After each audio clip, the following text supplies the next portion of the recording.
Assalomu alaykum. Men Habibulla Varisov Abdulhamidovichman. 25 yildan beri avtomobil boshqarib kelaman. Shulardan 20 yilni yuk avtomobillarini boshqarish bilan shug'ullanaman. Kelinglar, hozir Hyundai Mighty haqida qisqacha ma'lumot beraman. Bu Hyundai Mighty avtofurgonimiz 5 tonna yukka mo'ljallangan. Yoqilg'i bak hajmi 100 litrdan iborat.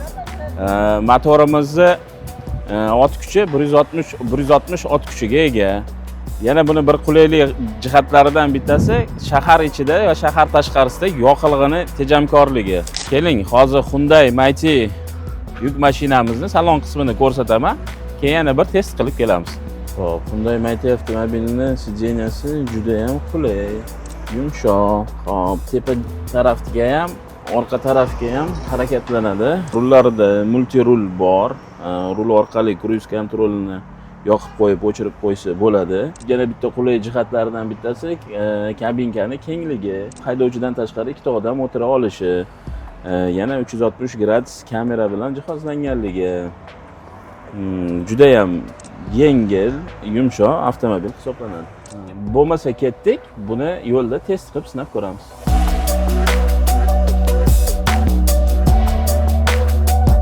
Bunday avtomobilning qulay joylaridan yana bittasi razgonni tez olishi, yumshoqligi, qo'zg'alganingizdan keyin eshiklarni qulab qo'yishi, shahar ichida yoqilg'ini kam sarf qilishi. Mana Hyundai Mighty'ni yana bitta zo'r taraflaridan bittasi seplenasi juda ham yumshoq. Sezilmaydi ham. Oyoqlaringiz charchamaydi, xudo xolasa. Yana bu konditsioner bilan jihozlangan. Yozda bizda issiq kunlarida juda ham qo'l keladi bizga. Yana bitta qulay taraflaridan bittasi 5 tonna yuk ola oladi. 5 tonna yuk bilan bemalol haydovchiga og'irlik tushirmay harakatlana oladi. Bu avtomobilimiz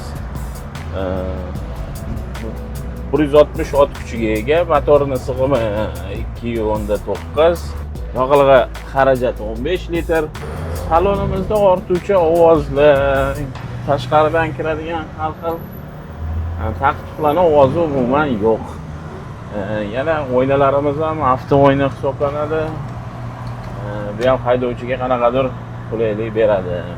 Kerakli joyda gazni bossangiz, siz aytganingizni qilib beradi bu mashina. Avtomobilimizni ramasi 2 qavatdan iborat. Bu qo'shimchalik yuklarni yuklashga, og'irroq yuklarni yuklashga qulayroq. Sababi ertaga shikastlanish darajasi kamroq bo'ladi. Yana bitta qulay jihatlaridan bittasi tormoz tizimi. Tormoz tizimi o'zi yuk avtomobillarida kam uchraydigan holat. Bunda ABS bor. ABS haydovchiga kutilmaganda tormoz tepkisini bosganda qisqaroq tormoz olish imkoniyatini beradi. Qaylish chiroqlarini yoqqaningizda, chap tarafga yoqqaningizda, chap tarafdagi avtomobillarni, o'ng tarafga yoqqaningizda, o'ng tomondagi avtomobillarni ko'rish imkoniyatini beradi yaqindan. Men o'zi kun davomida yengil avtomobildan ko'proq foydalanaman. Lekin bu yuk avtomobilni menga yoqqan taraflaridan bittasi, men harakatlangan yengil avtomobilimga qaraganda bu qulayroq, yumshoqroq, keyin charchatmaydi bu. Avtomobilimizga metan gaz o'rnatgani kelganmiz. Bu avtomobilimiz metan gazda ham, propan gazda ham bemalol harakatlana oladi. Xullas, xulosa qilib aytganda shuni ayta olamanki, mashinamiz juda ham yumshoq, shahar ichida juda ham qulay. 20 yillik tajribamdan kelib chiqadigan bo'lsam, menga avtomobil juda ham yoqdi. Ham qulay, ham tejamli. Siz agar qanday yuk avtomobilni tanlamayotgan bo'lsangiz, Hyundai Mighty juda ham zo'r variant. sizlarga maslahat beraman. Biza bilan bo'lganingiz uchun katta rahmat. Xayr, salomat bo'ling.